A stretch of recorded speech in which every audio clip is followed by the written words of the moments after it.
ക്ഷേത്രങ്ങളും ക്ഷേത്രങ്ങളോടനുബന്ധിച്ചുള്ള ആരാധനാ ചടങ്ങുകളും ഉത്സവാഘോഷ പരിപാടികളുമൊക്കെ കേരള സംസ്കാരത്തിൻ്റെ തനിമയാണ് വെളിപ്പെടുത്തുന്നത്. കേരളീയ ക്ഷേത്രങ്ങളുടെ പവിത്രത ഭാരതത്തിലെ മറ്റൊരിടത്തും നമുക്ക് കാണാനാവില്ല. കുളിച്ച് ശുഭവസ്ത്രം തൊട്ടുള്ള ക്ഷേത്ര ദർശനം ക്ഷേത്ര സങ്കേതത്തിൻ്റെ പവിത്രത സംരക്ഷിക്കാനുള്ള കാരണമായി തീർന്നു.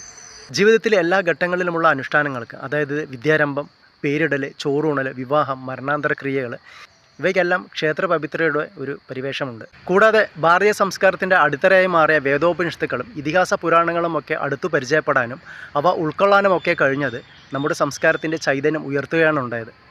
മലയാള ലിപിയുടെ കാര്യത്തിലും ആര്യഭാഷയുടെ സ്വാധീനം പ്രകടമാണ്. ആദ്യകാലത്ത് തമിഴകത്തിൻ്റെ മറ്റു പ്രദേശങ്ങൾ എന്ന പോലെ തന്നെ വട്ടെഴുത്തായിരുന്നു കേരളത്തിൽ നിലവിലുണ്ടായിരുന്നത്. എന്നാൽ ഇവിടെ കുടിയേറിയ ആര്യന്മാർ സംസ്കൃതവും പ്രാകൃതവും എഴുതുന്നതിനായിട്ട് ഗ്രന്ഥാക്ഷരം കൂടുതലായിട്ട് ഉപയോഗിച്ചു പോന്നു. തുടർന്ന് തുളുനാട്ടിലും കേരളത്തിലും സംസ്കൃതം പഠിച്ചവരും അത് ഉപയോഗിക്കാൻ തുടങ്ങി. 17-ാം നൂറ്റാണ്ടിൽ ആധുനിക മലയാള ഭാഷയുടെ പിതാവ് എന്ന് വിശേഷിക്കപ്പെടുന്ന എഴുത്തച്ഛനിലൂടെ, അതായത് തുഞ്ചത്ത് എഴുത്തച്ഛനിലൂടെ ഗ്രന്ഥാക്ഷരം സ്ഥാപിതമാവുകയും അത് കേരളത്തിൽ വലിയ രീതിയിൽ പ്രചരിക്കപ്പെടുകയും ചെയ്തു. ഇതൊക്കെയാണ് ബ്രാഹ്മണാധിപത്യ കാലത്തിന് ശേഷം കേരളത്തിന് ലഭിച്ച ഗുണകരമായിട്ടുള്ള കാര്യങ്ങൾ.